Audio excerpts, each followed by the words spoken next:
Hi, I'm Phil Walker. I co-produce this show with Wendy, and I'm stepping in today to ask for your support.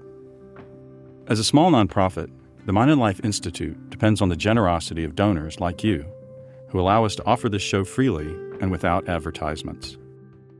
Your support also helps us provide vital resources to foster new research and to educate, connect, and inspire the most innovative thinkers in contemplative science. If you're able to make a donation of any amount, we'd be most grateful. You can do so at mindandlife.org/give. Thank you so much for supporting our work. And from all of us here at Mind and Life, please take care and enjoy the show.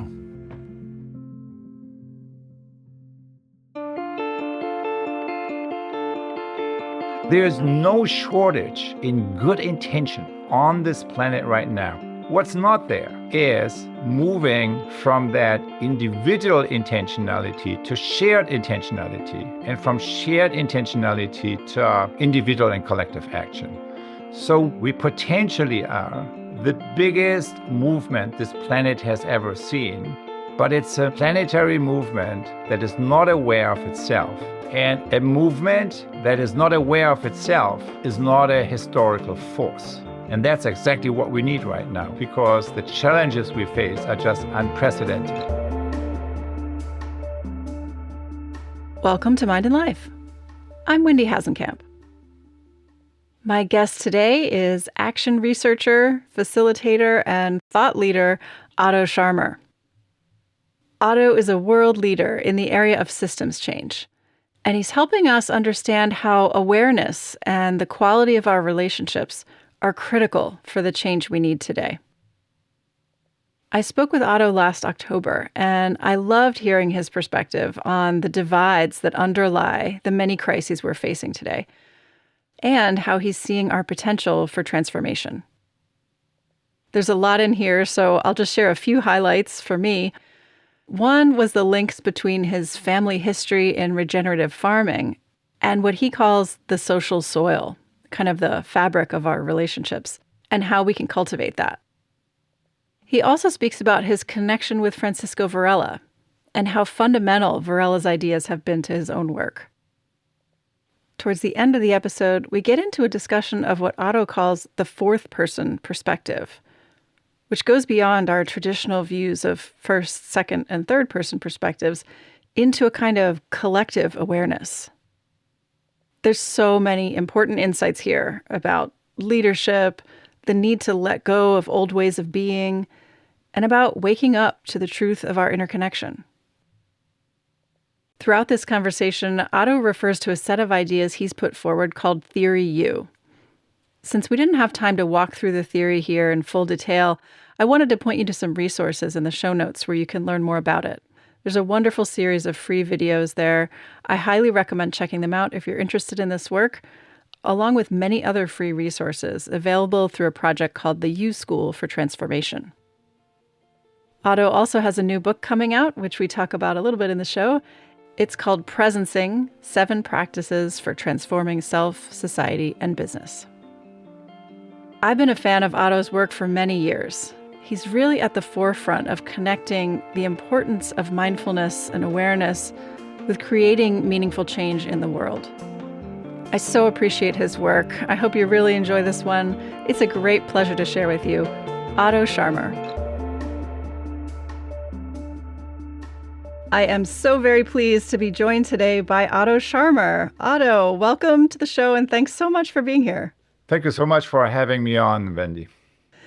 I often like to start with just a brief bit of background from the guest, just to kind of orient to how they got into their work. So would you mind just sharing a little bit of kind of what interests motivated you to get into the space of systems change work? Sure, I would be happy to. So I would say there's probably 2 or 3 main influences. The first one, of course, is probably for most of us, the place where you're born, right? And in my case, that was some place in northern Germany actually a place that some 800 years ago was cultivated by a monastery back then, kind of into agricultural lands. And that some 350 years ago, my family, my ancestors took over and cultivated. And my parents, some 60 years ago, they actually decided to move from conventional agriculture, which, as we all know, is basically one of our main principal reasons for destroying the planet, to regenerative agriculture. So that was some 65 years ago.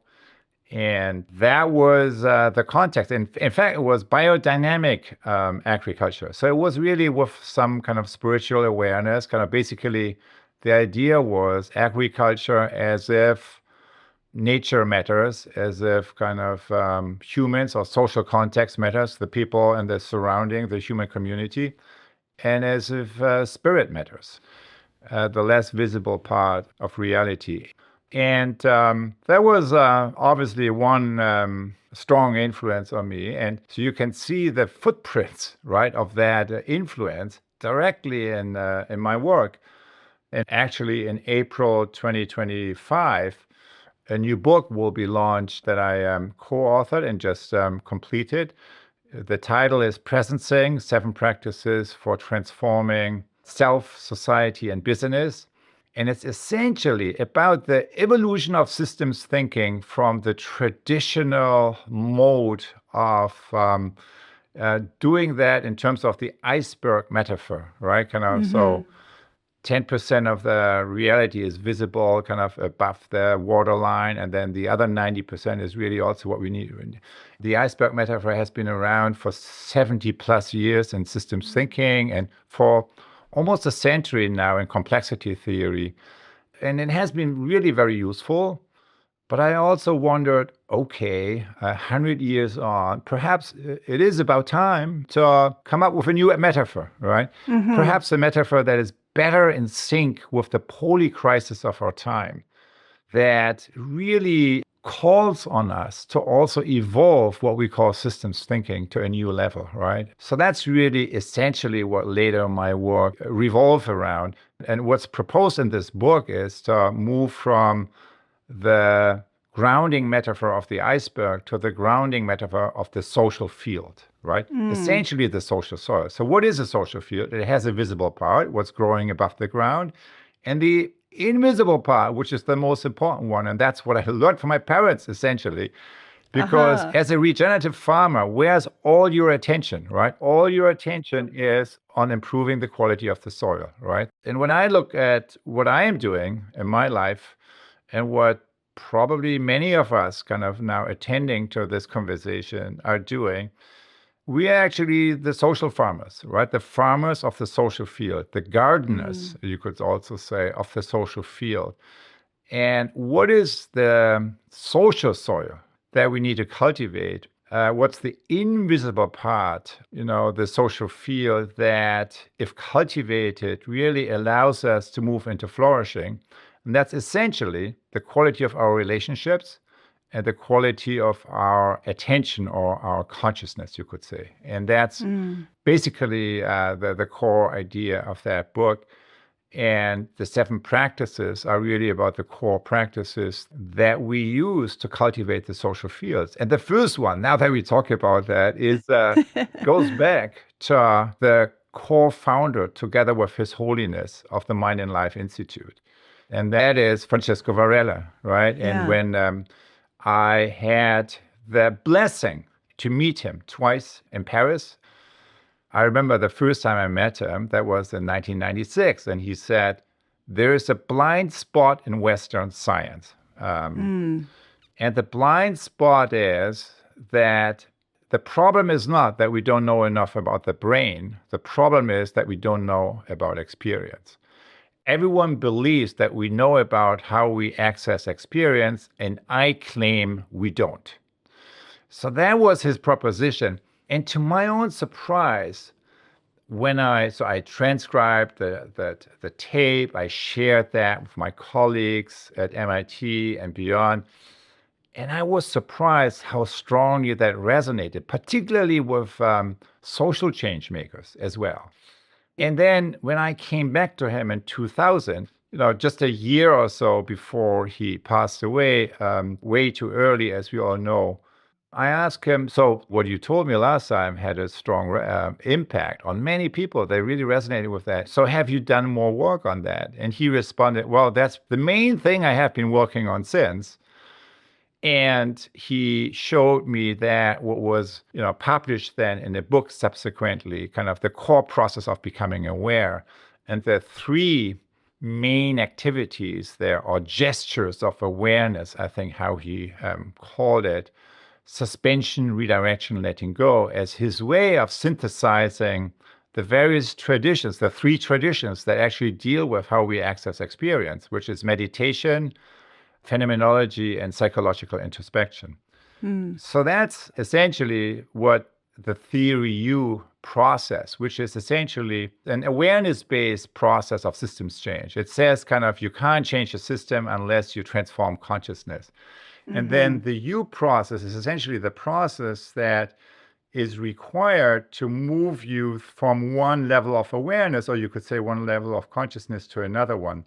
And the three gestures, right, that Francisco Varela pointed out resonated so much with me, because when he pointed them out to me, kind of from the viewpoint of studying that with individuals, for example, who go through a meditative process, I immediately recognized I had seen these shifts, but not with meditators, but with teams. If you take a team through a process, through any kind of team development process, and that's exactly kind of the you move from suspension, right, judging each other, to starting to listen to each other. The redirection is tuning into each other's perspectives and so on. It happens into intersubjective realm. And then, of course, at the end of the day, it's all about letting go and letting come. We only get into the flow together if we are able to let go, right, of some of our old rigid attachments, right, to whatever it is, identity or some other. And of course, when I facilitate these processes, I'm essentially being paid for helping people to do that, right? That's kind of, it's not an esoteric practice. It's kind of what we are being paid for as leaders, as change makers, as facilitators. And so I immediately recognized that and realized that what Varela talked about, in reality, it's a matrix, right? That is not only applicable on the level of the individual as he described it, but that you can also describe on the level of groups. And when you're thinking about the evolution of organizations and larger systems, you find the same patterns. And the book Theory U is nothing different than spelling out the entire matrix. But it was in the conversation with Francisco Varela when he described these shifts or turnings, you could say, of awareness, the turns of our consciousness, of our ways of paying attention to something. That was really the birthplace. And so in that regard, that led straight to the Theory U book, to the new book that's now coming out, really, and becoming aware is kind of the first practice, the first of 7 practices. But back to your original question, right? Yeah, for me, it starts all on the farm, because it's like cultivating the soil. That's what I saw my parents. That's what we were doing on the farm. And that's what very much is a paradigm shaping practice that is not only applicable to regenerative agriculture, but also really to the social field. The second context is movements, really, right? I was active in the green movement and the peace movement in the 70s and 80s. And that's really where I experienced that when you are part of any kind of social movements, and as we know, there are many social movements over the past decades in many parts of the world where we have been standing up and trying to improve the situations for many other people, including ourselves. But when you're part of a movement, there's something, it's not just your individual agenda that's driving you, right? But you're part of a larger whole, and there's something working through you. And at the root and at the deeper source of any kind of social movement is a shared perception or experience or feeling. It's a sensing, right? It's a shared sensing of a possibility that you know is possible, but is not manifest yet. A reality that's different than what we see out there. And that's really animating any kind of movement and experiencing that very strong as a young person with millions of others across the planet. There was nothing special, I should say, even though it was a special experience, right? But it was kind of not unique to just very few select individuals. It was a broadly shared phenomenon in our generation. And that's what today I would call presencing. What is presencing? It's stepping into the future. It's kind of meeting the future in the current moment, connecting to the now, connecting to the current moment in a way that allows the future to become present, right? That's what presencing is. So meeting the highest future possibilities in the now, in the present moment. And that's what I felt, right? That's, I think, what animates any kind of social movement. And that was certainly a second major source of inspiration for me. Let me stop here. Oh, that was wonderful. Thank you so much. I love the weaving of all of those factors together, the farming and Varela and social movements. It makes a lot of sense given where your work has gone. I wonder whether it would be good to start with just kind of a big picture framing. I think you do such a beautiful job of describing the state that we find ourselves in today and the conditions that contribute to where we are, and then kind of moving from there into awareness-based systems change. Sure.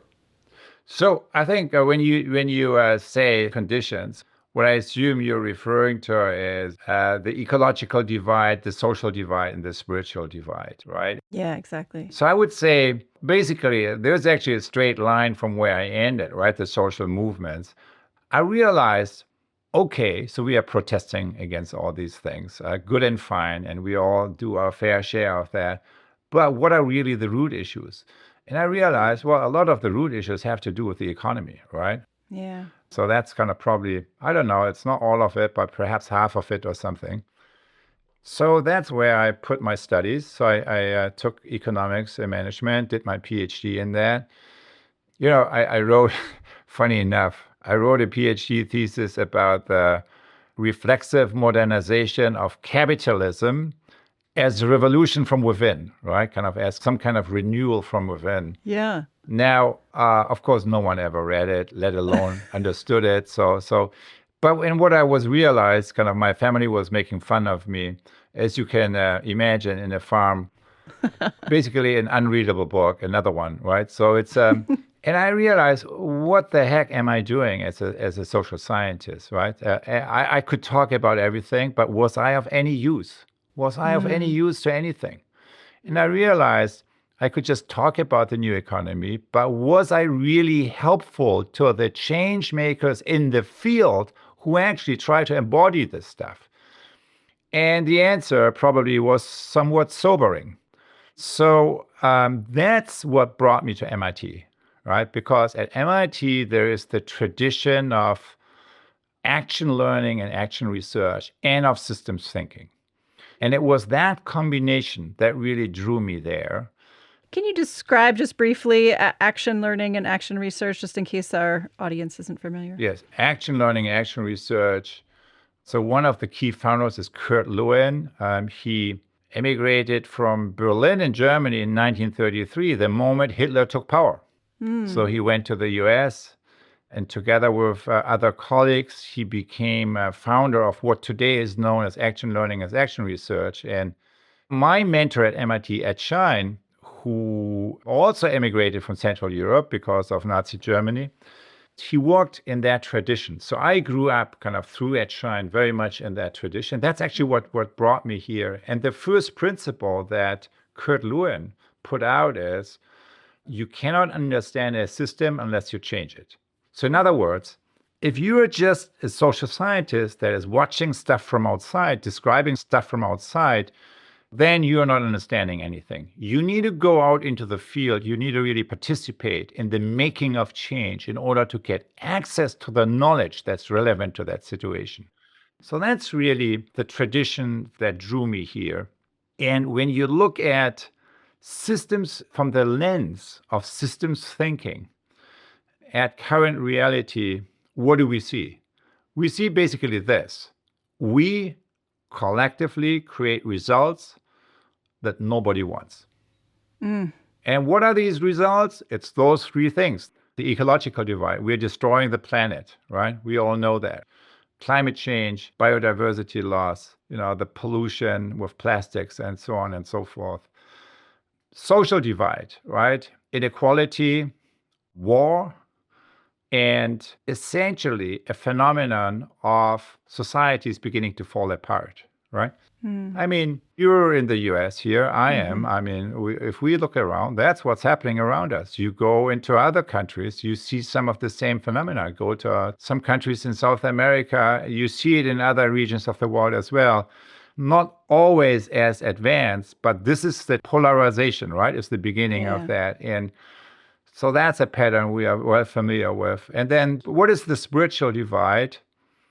Well, it's kind of the disconnect between self and self, between my current self and my highest future potential, right? My highest future possibility. And that is essentially manifesting in the pandemic of mental health, right? You talk with educators anywhere in the world, and everyone says the same thing, and you ask them why, and they also say the same thing. They point at social media, but then, of course, also at the state of the world we are living in and so forth. So that's what we see. Those are the three divides. And I would say this is one of two narratives today. And we know all about these narratives. It's essentially a narrative about ego, extraction, and distraction, right? The story of destruction, of course, leads to self-destruction eventually, right? And that's kind of the journey we all know, and the journey that's amplified every single day. But then there's another narrative. There's another story, which perhaps, in my view, is the most significant and least well-told story of our time. And that is the story of regeneration and rebirth and renewal. And it's a story of a shift of mindset from ego to eco. It's a story of really waking up to another level of awareness and to another level of being present and connected with each other. We live in the midst of both of these realities. And I don't know whether you saw kind of a few months back, there was the most recent publication of the UN, the United Nations Human Development Report. It's basically a stock taking of where we are globally in terms of development. And there were two numbers that really stuck in my mind that kind of basically tell you everything you need to know about the current moment. The first number is 69, and the second number is 68. 69% of what? So it's 69% of people on the planet right now are willing to sacrifice part of their personal income to address climate change. Think about that. 69%, that's more than 2 out of 3, are willing to take a part of their personal income and to dedicate that towards collectively addressing climate change. I think it's just a stunning number, right, of goodwill that's in the world. But what is the 68? The 68 it's almost the same number, right? And 68% of people on this planet right now also report essentially about a total loss of agency. Yeah. That they feel that they have no influence, that their voice doesn't matter at all in terms of the collective decision-making in their communities and in their countries. So they feel completely disconnected from any kind of institutional decision-making. And even, that's on the collective level, but even on a personal level, when it comes to shaping the conditions of your own life, 1 out of 2 people say they feel a complete loss of agency, which means really a complete loss of control. So those two numbers tell you everything. So there's no shortage in good intention, in kind of positive individual intentionality on this planet right now. You don't need to, preach about that. It's already here, right? It's already here. What's not there is moving from that individual intentionality to shared intentionality, and from shared intentionality to agency, to individual and collective action. And what's actually interesting is that the 69% who have this positive intention, many of them thinks they're in the minority in their own country. So what's happening at this point is that we potentially are the biggest movement this planet has ever seen, but it's a movement, it's a planetary movement that, even though you can see it in so many corners of the world, that is not aware of itself. And if we know one thing, it's this: a movement that is not aware of itself is not a historical force that makes things happen. And that's exactly what we need right now. We need a historical force because the challenges we face are just unprecedented. And that's, I think, how I look at the current moment. The positive intention is there. There is kind of one narrative, which is a narrative of destruction. And then there's this other narrative, which is the awakening of a new awareness, which is amazing. The number 69, right, is really expressing how widespread this new awareness is. Most people on this planet know we are moving in the wrong direction. They want to be part of a different story of the future, but they don't know how. And that's really where the rubber hits the road, right? They don't know how, and that's where our role, I think, comes in.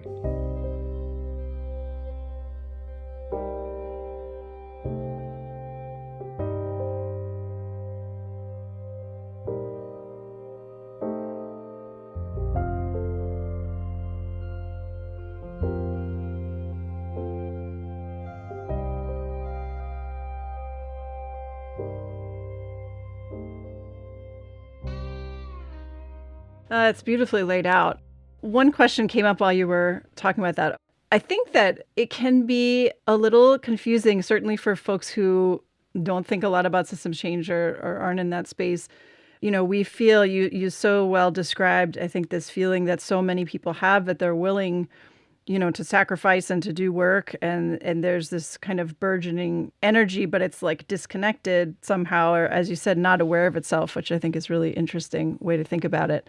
But then it feels also like, there's all of us exist as individuals, but the forces that many people feel are, hindering us or causing the larger problems exist at this higher level. It's hard to conceptualize the oil industry, for example, as relating to individuals. So can you talk a little bit about that link between, or how things move from individual will or interests up to these higher systems levels that, at least sometimes from my perspective, seem to have their own agency, like outside of the individuals that make them up? I don't know if that makes sense. It makes 100% sense. And it's exactly a precise description of what's happening. And I think the industry that you were pointing at, kind of the fossil fuel or oil industry, is a perfect example because we know a little bit, kind of. So as I don't know how many of your listeners come from here from the US space.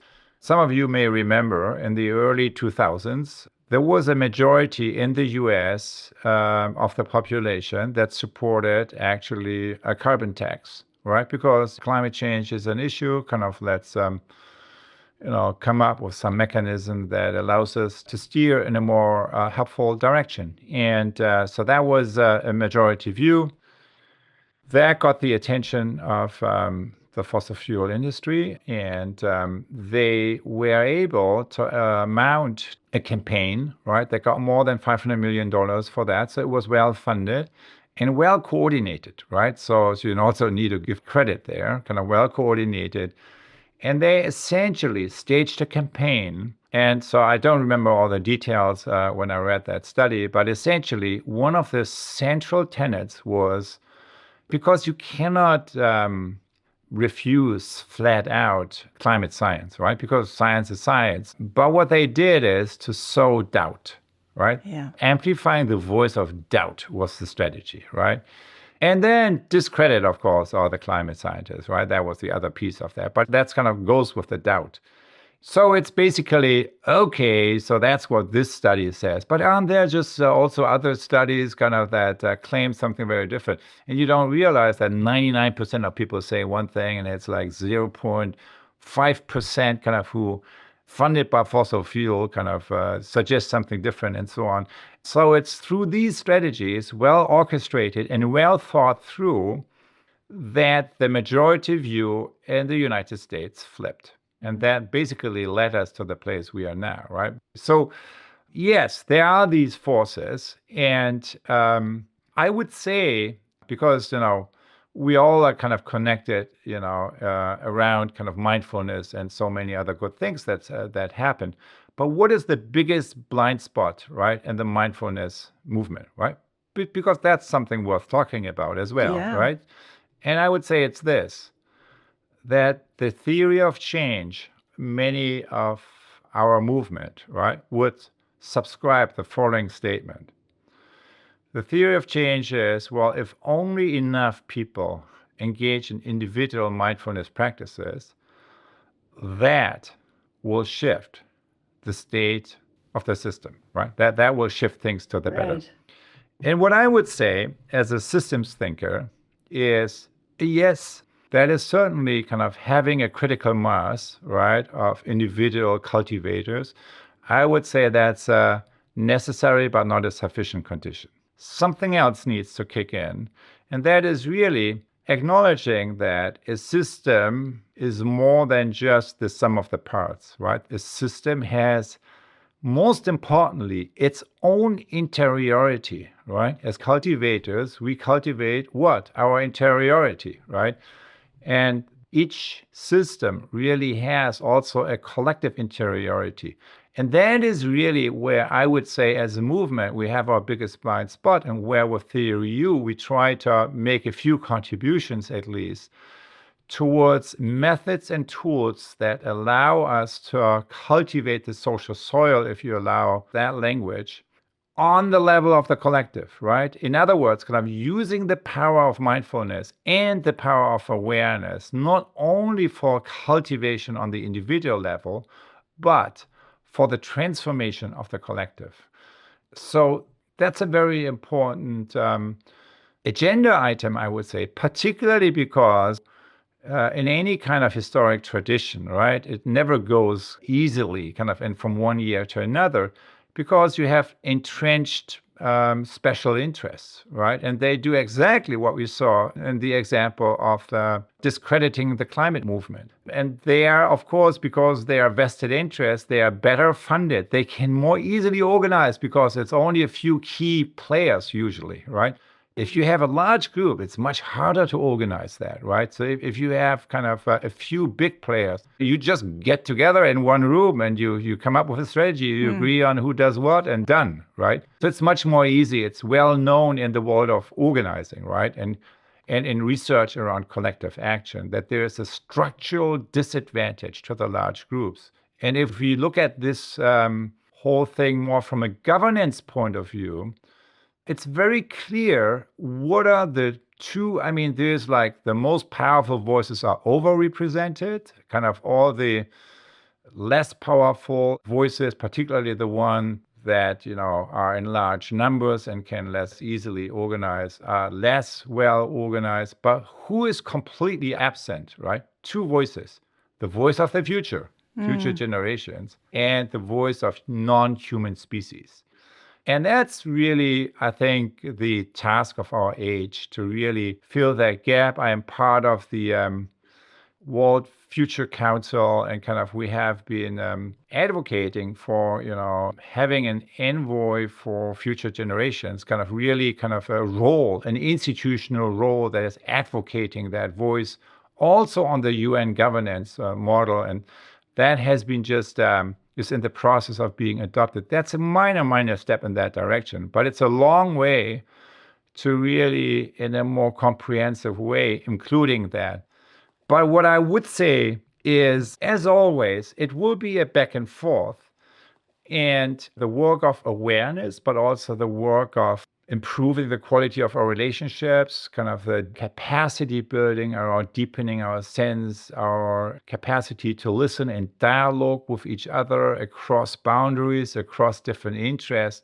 Those are all important conditions, but also other conditions like sensing kind of emerging future possibilities together. So what we learned in many multi-stakeholder processes is when you take people through a process of really looking at reality through each other's perspectives and lenses with an open mind and an open heart, that actually creates instantly a lot of possibilities, right, that you then can explore by doing. So often what's missing is, yes, we have these different interests, and yes, we have kind of all these, well-known conflicts that we are up against. But if you design institutions and processes that allow us to collaborate across these boundaries and across ideologies, well, I think the problems we have in this century cannot be solved by just believing into the same ideology. That was last century, right? Socialism, capitalism, whatever you call it. I think in this century, we need to learn how to organize across our ideologies, right? I need to learn how I agree, how I collaborate with people that I have a lot of disagreement with, right? But, we need each other in order to change the system, in order to improve the social or cultural or environmental commons in our own community. And that's the kind of work where I think we need to learn to access our not knowing. We need to learn how to access our discomfort, right? It makes me feel uncomfortable with these people, but I need to do it anyway, right? I need to move out of my own comfort zone. Yeah. And also to access our, on a Taoist way, you would say, non-action. Wu Wei is the Taoist term for that. So it's like non-action means, because you could say, well, what's the problem with action? Aren't we all here to act? And I would say the problem is this. More often than not, when people always talk about action, what do they really mean? They mean reacting, right? If you move from challenge to response in an instant, it is always reactive. And reactive means more of the same. And if we know one thing is more of the same is not getting us there. So I think kind of accessing non-action means accessing stillness, accessing contemplative stillness as a gateway for connecting with deeper sources of knowing, which then will allow us to act in different ways, to be present and to act in different ways moving forward. And those are capacities that we all have individually and also collectively, but often that are not activated because we lack the right kind of environments. And that's where I would end on, really. What is there? Positive intention. What is not there? That this intention is embodied in action and agency. And what is missing in between? It's the holding spaces, the containers, and facilitators speak, you would say, right? The containers are the holding spaces that would allow us to move from individual to shared intentionality, and from shared intentionality to agency.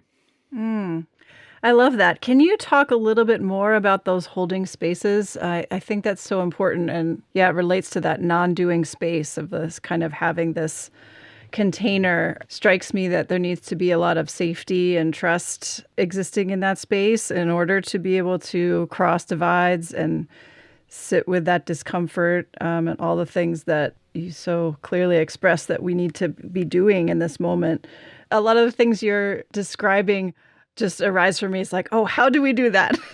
And I know that you've been working for a long time on different practices and, approaches to cultivate these kinds of awareness. And if there's anything you want to share more about the container or some approaches that we can use. Yeah, I would be happy to. So I would say If I look at outside the kind of work I and my colleagues at the Presencing Institute are currently doing with often very traditional organizations like UN organizations, we work with 30 country teams, UN country teams. Over the past few years, we work with, sometimes it's startups and regenerative businesses, but also with very established organizations that try to move into that direction, or with multi-stakeholder groups.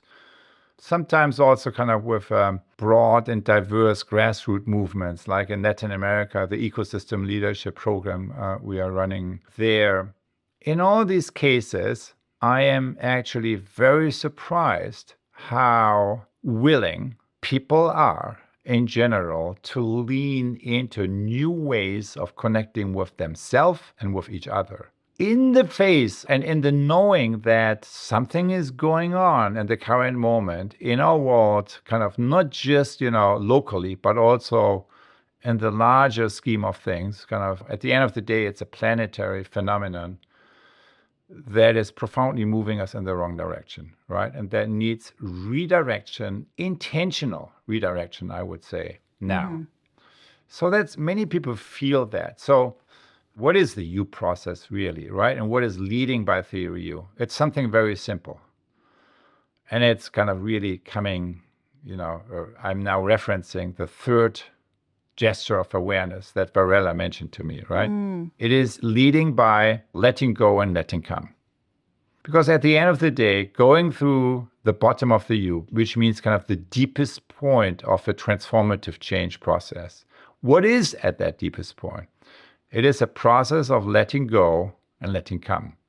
And then you can say, yes, but wait a minute, letting go of what? And the answer is letting go of everything that is not essential. And that is opening up a new space for something else to emerge that has been there perhaps before, but wasn't manifest, right? Just like a seed is turning into a sprout and piercing the surface, right? So it was there before, but it didn't meet the eye, right? And that's really what this notion of presencing is pointing us towards, kind of that becoming more attuned to and connected with what in a way is already there, but it's not fully present yet, kind of with us. So leading by letting go and letting come is what is requiring these spaces, these deeper holding spaces. And I'm surprised by how many people are willing to move into that direction. That's kind of the first surprise. If you just introduce that, you don't make too much a fuss about that, you just kind of introduce that as part of the process. So sometimes in organizations, we say it's part of how we want to improve our collaboration across boundaries and so on. Of course, so how do you do that? You need to, particularly in the UN, you need to reconnect with people's individual sense of purpose and also with what we're here together. So that's kind of one, I would say, level of resonance where you can connect with many people, many more people than I would have thought that just a few years ago. And the second surprise that I have seen repeatedly is, if you really apply these practices, you can see significant shifts in awareness and in capacity, so in skill, after just a few weeks. So I will give you as a case in point. So I'm teaching a half-term class currently at MIT Sloan. So that's kind of 60 individuals from across campus at MIT, and also kind of it's almost a third is coming from Harvard University. Many of them from education or the Kennedy School of Government. So basically the structure of the class is, over the course of 6 weeks, so what is the holding space there, right? It's one evening a week, so 3.5 hours. So it's a good chunk of time. And you can, if you are together for an entire evening in that week, kind of starting in the afternoon, you will be able to find a different way of being together there. So that's kind of, certainly that's one holding space, but that's the group of 60. But at least as important as that classroom experience is the following experience. Each week, the group meets in groups of 4 and is going through something anyone can find and download from our website. We have all the methods and tools we have developed at the Presencing Institute are open source. They are like Creative Commons. So you go to our resource or tools section and you can see it there or download it from there. It's basically a process called Case Clinic or Coaching Circle. And what it is a 60-minute process. It goes through 7 steps. It's very structured and it essentially takes you through the entire you process within 60 minutes. And it's starting with a problem statement, right? The current situation statement of a case giver. So one person is the case giver and is sharing kind of a challenge, right? Something, where you're on the edge, where something is, your own learning edge, and where you have something that's important, significant, urgent, could make a big difference moving forward. So you need to act on that now. So some urgent issue. And then the other one are acting as coaches. And so you go through and basically the instructions, I'm not going through the 7 steps, but the bottom line is case giver shares kind of the real situation. The coaches apply what we call in theory generative listening. So that means listening with your mind and heart wide open. You move into a moment of intentional contemplative stillness. You connect with the deeper resonances, you mirror that back, images, feelings, gestures. And from there, right, from this deep, you let the story really be reflected on the deeper layers of your soul. You mirror that back. And from there, you move into a generative flow of conversation. That process, right, in just 60 minutes is almost always has some transformative components and is taking people from the surface or shallow level of awareness and interpersonal interaction to transformative generative ways of being together, something that we call, it has to do with like with ecosystem awareness in terms of theory. So that you do that once a week over 6 weeks. And you will be astonished how much not only has changed inside these case clinics, but what people in their weekly reflection papers describe how their entire, because the surprise is, of course, now listening, it sounds like, oh, that's a tough one, right? It will take a lot of effort. Now, if anyone would have told me like 10 years ago, you can do that in 6 weeks, right? And it's like one evening a week and then one practice and kind of a small daily practice, just to self-monitor your listening, I would not have, because it's also, we are used to transformative change is painful. It takes a long time, this extended process. But that's not at all our experience. Our experience is because the entire planet is moving through the bottom of the U, which is the situation of letting go and letting come on a collective level, that the readiness, right, to really engage and connect with these deeper levels of change is much more available, much more distributed right now. So what we notice is if you hold these spaces, these holding spaces, a lot more is happening a lot faster than it used to be 5, 10, 15 years ago. And that's what we are seeing. And that's, I think, very encouraging also, even though I should say holding these spaces is actually not more easy now, but it's more difficult. Yeah. And one thing is you almost cannot fund that, right? Because you can fund projects easily, right? But try to fund these upstream capacity building. Most funders even don't get what that is. So, okay, isn't listening like listening? No, it's not, right? One type of listening is creating more of the same. And the other type of listening is transformative. There's a huge difference, but we call both listening. So that's what we learned there, that it sounds like, okay, the way I pay attention, the way I listen is shifting. But the reality is, if how you attend and listen shifts, your experience of the world is shifting. When your experience of the world is shifting and your relationships are shifting, everything is shifting around you. So it's a huge thing listening and the way we pay attention is perhaps it's the most underrated capacity of leadership and really of all change leadership that we know. And paying more attention to that is very significant and kind of can, in a relatively short amount of time, can have a huge impact.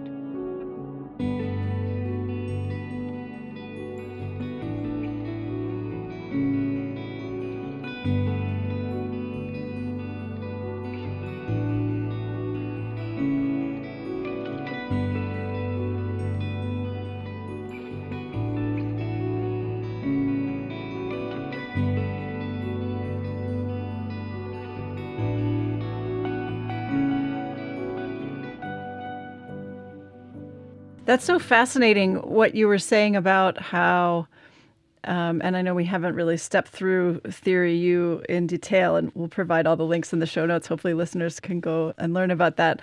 But how you were saying that in this moment, correct me if I'm misunderstanding what you were talking about, but the conditions are almost forcing us into this space of letting go and letting come just because of the intensity of this moment or the urgency or the scope of the problems. But that's so interesting that it's almost as if we're being funneled into this space where we have to be more receptive to something shifting. I'm fascinated by your experience that things are different and the change is happening more quickly now than even 5 years ago. Yeah, I generally agree, but I would put a small but very important modifier on what you said. It's not forcing us. And it's also, there's no automatic mechanism. What I'm saying is, given that the planetary system we are part of is moving through this profound moment of polar crisis and of bottom of the U, right? Where we need to let go of some old patterns and need to tune into some new ones. Essentially from an extractive mode to a regenerative mode. And from a mode that's driven by ecosystem awareness to one that's operating on ecosystem awareness. Because that's happening, when you hold the space, you can move forward and see transformative change a lot earlier, a lot faster. So that's what I observed. But there's no automatic mechanism. There's no one being forced. In fact, we see the opposite. And I think it's a good thing because so that's kind of what it means to be a human being. It means you have choice, right? Yeah. No one is forcing you. That would be brainwashing, in fact. So what we see is there is a crisis in what's happening, both of these phenomena, right? So I saw that in organizations, right? They go through a profound crisis. And then I see in that organization, in some places, people in the face of that challenge, right? Very significant challenge and disruption, people grow together, right? They rise to the occasion. They grow together even more closely as a team. In the same organization, facing the same challenge in other parts of the organization, people fall apart. Mm-hmm. So what accounts for the difference? In one word, leadership. And what is the explanation of that? Holding space. Leaders that create a holding space to come together in these challenging situations where we face not knowing, where we need to access very uncomfortable areas, move to the edge and beyond the edge of our comfort zone, and where we don't know what we are going to do. So that deep sense of not knowing is, of course, enormously relevant today because yes, in all our institutions, what's most overrated? Knowledge. What's most underrated? Not knowing. Right. What is the problem with knowledge? Well, we don't know about all the things that are really important. Most importantly, the future. No one knows what the future looks like. No one even knows. I mean, look at our geopolitical situation. What the future will look like tomorrow, let alone the end of this year. Yet, in the face of not knowing, we need to act now. How? By accessing our not knowing. That's the key. And how do we access our not knowing? It's deepening our quality of listening, deepening our quality of sensing, deepening our quality of relating to each other and to ourselves. So that's really why these deepened capacities are absolutely critical for the future of leadership, for the future of being a change maker, and also being a human being, right, in the face of AI. Because speaking of AI, what is the blind spot of AI? The blind spot is, in one word, the future. AI is so much more brilliant than we are in synthesizing the knowledge we came up with in the past. But the blind spot of AI is tapping into the future. And what do I mean with future? I mean the possibility. I understand the future as a possibility that is looking at me, because it depends on me to manifest. And that's exactly the experience I had as a 16-year-old, as a 20-year-old, when I was on the streets in Europe, the social movement experience that I described earlier. And that's exactly the experience that many innovators, right, that creative people have, right? So it's not like the future is not something abstract out there. The future is personal. It's a possibility that looks at me, that is looking at us, because it depends on me or on us in order to come into reality, in order to manifest. And that's really the one thing that AI cannot do, and therefore that needs to be in the center of the curriculum of the future, not only in schools, not only in universities, but also in all of leadership development. And that's also what's beginning to happen and can make me hopeful. But there is no automatic mechanism. There is choice.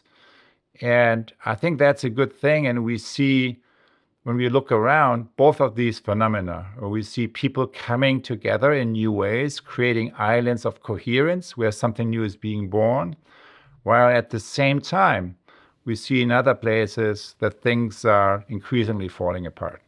Yeah. Some of the things that you're speaking about in these sensing of possibilities and kind of deeper levels of awareness are reminding me of a paper that you recently wrote about what you called fourth person awareness, which comes out of actually some of Francisco Varela's work.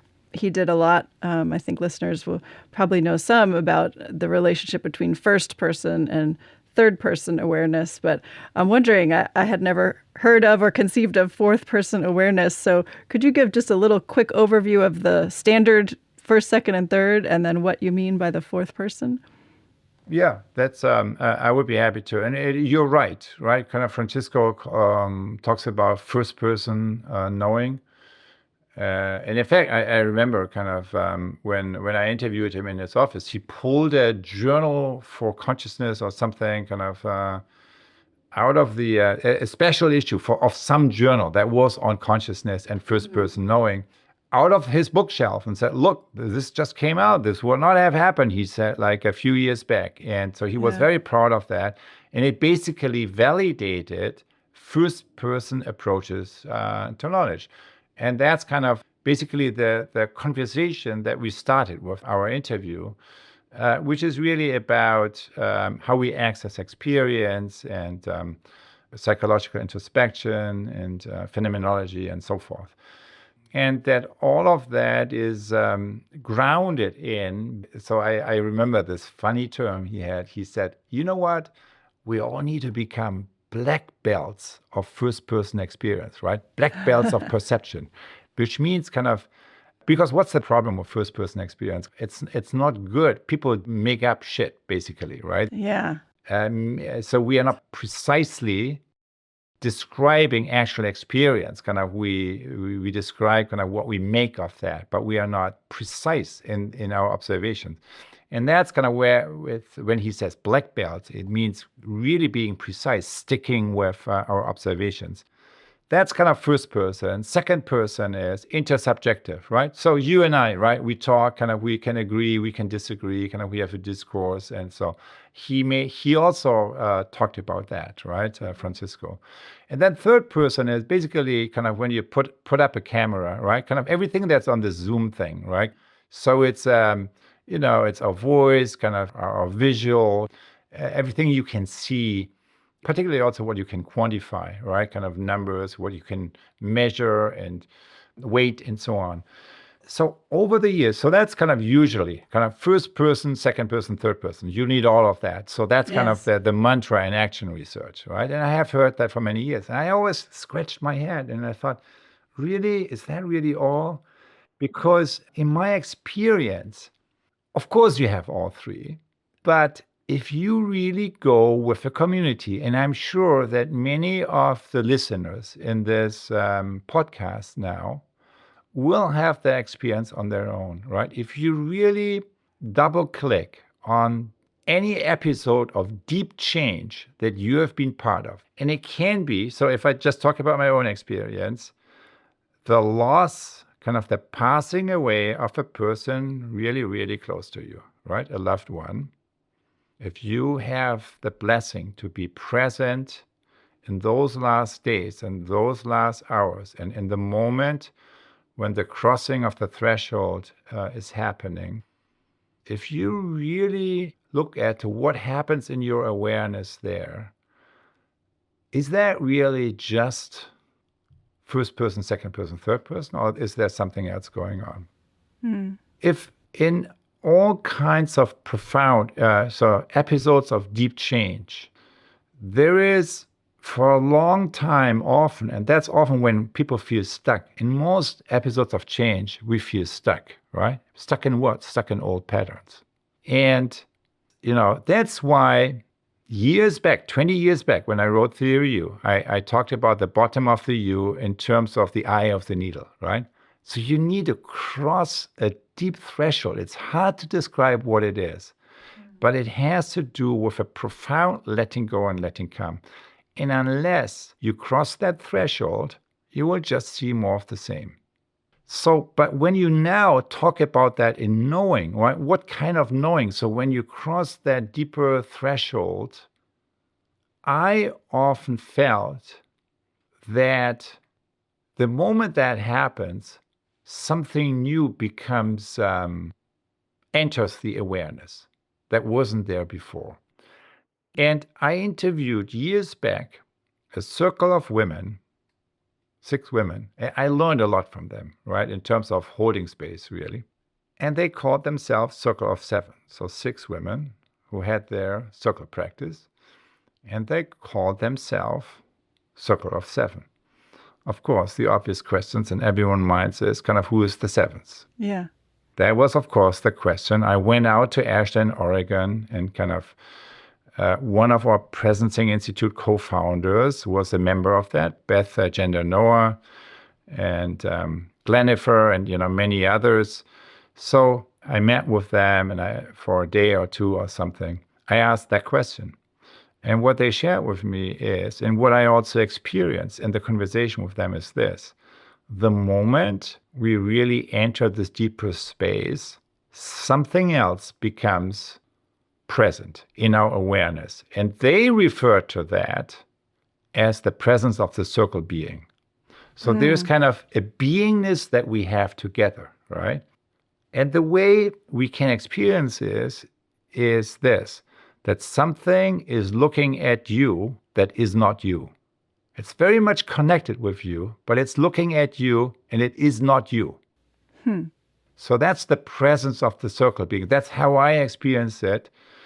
And that's how I experience that in many communities. So that's kind of the collective interiority. So that's what I noticed, right? If you go through changes and everyone is stuck in their individual awareness and sense making, it will be just more of the same, right? It's very easy. And going through this deeper threshold means that you need to open up a space where something becomes present that is not you. And you can call that as kind of the circle of 7. They refer to it as the presence of the circle being. That's one way. I also would say, in the context of the future, where a community, say, is going through a period of profound change, kind of what becomes present, I often also experience as the highest future possibility. It's a possibility of an emerging future that is possible, but that depends on us in order to manifest, in order to come into the current moment. So that's another way of describing that. But fourth person knowing essentially is collective self-knowing. And everyone in systems thinking today knows, all right, so we have systems are not just mechanical things in the context of a society. Systems are living systems, right? Living systems theory is very well known and it's taught all over the place. What I'm doing here is taking it to the next level, right? I'm saying, well, it's not just living systems. It is a living being, right? There is a beingness. And what's a different word for beingness? It's interiority. What's a different word for interiority? It is awareness. It's a beingness, it's an interiority that has its own feelings, perhaps even its own intentionality. And when we form a community, we have a very intimate relationship to that. So that's kind of an area of investigation that I believe we are just entering into, where many of us have a deeper level of experience that usually we don't really look at and we don't really put the light of our attention on. But if we did, and if we do, it will allow us to navigate these difficult territories of the future that are coming our way with more intentionality and with more ease. Wow. Well, this is really inspiring. I really appreciate you sharing all of these perspectives with us. I know we're coming up on our time. Unfortunately, I feel like there's so much more we could unpack. But is there anything you wanted to say in closing, or ways that people can learn more about all of the wonderful work that you've been doing? Well, I would say just, there's certainly the Presencing Institute is a place kind of that makes all the methods and tools that we have developed freely available to all. We are committed to democratizing access to really this consciousness-based transformation literacy. And there is once a year, we actually do a ULAB, right? Kind of starting usually in fall, in September. And it's running for like 2 months or so. But it's available usually year round. But it's kind of, we have a live cohort with thousands and tens of thousands of people from around the world. So we try to, on that site, you will find ways to connect with each other, but also to maybe join other activities. And then really a lot of what we touched on in our conversation, what is the most logical place to double click on that? It would be kind of the book that's coming out in April, Presencing, 7 Practices for Transforming Self, Society, and Business. And it's really about the cultivation of the social soil. That's what these 7 practices are about. And that would be one possibility to further connecting this. But at the end of the day, so I think Mind and Life and the Presencing Institute, we are all siblings, right? We are all part of the same larger movements. And there are many manifestations of what's becoming more visible on this planet right now in terms of both of the narratives, right? The narrative of destruction and more difficulty, but also the narrative of coherence and birthing a new, essentially, I think, a new civilization that is deeper rooted in our spiritual, deeper sources and in a deeper level of awareness and consciousness. And that, in many ways, Mind and Life, Francisco Varela, and this whole line of work that came out of that. And perhaps like to end on that note, now it just comes to my mind, right? So it was, I think exactly 21 years ago, I think it was in 2003, the first time His Holiness, the Dalai Lama, had this public engagement. There were many forms after, but the first time I think it was at MIT with brain scientists from MIT and Harvard and all the cultivators and meditators sharing about their research, right? And it was Arthur Zions was facilitating it. That was the first Mind and Life public dialogue. Exactly. It was an amazing event, right? It changed my own life. I was in the audience, really transfixed. And what I was so transfixed by was really the dialogue between scientists and contemplators, right? So it's kind of essentially, you could say, the connecting science with spirituality, right? or contemplative practice. And when I walked out of these 2 days, I knew for a moment, these moments, right? So you have a moment of clarity, and I had that, right? And that was, what is it I'm going to do with the rest of my life, right? It was crystal clear. So it was crystal clear before you lose the clarity again, right? But what was the clarity? It was a triangle between, yes, it is those two things that I heard the last 2 days, but there's a missing third. And the two things are, again, it's science, spirituality, and the third part of the triangle is social change, profound social change. And that's really what led directly to the Presencing Institute in the next couple of years. And that's what I have been focusing ever since on. So it was really kind of sitting in that session. So in that way, kind of, you could say the Presencing Institute is really an outgrow of the Mind and Life, particularly that moment and that kind of disciplined dialogue, which of course has been cultivated over more than a decade with Francisco sitting in his Holiness's living room and so on, every year with his colleagues. And so it was the first time it went public. And it is such an inspiring story. And we have seen so many positive impact from that. And what we do with the Presencing Institute is really to work in that spirit and to move it more deeply into the third aspect of the triangle, the profound social change, where we see so much possibility and so much openness, and yet often the missing holding space for really fully activating that. And that's what I feel is a lot of the call of the time that I'm hearing right now. Well, Otto, really deep thanks to you.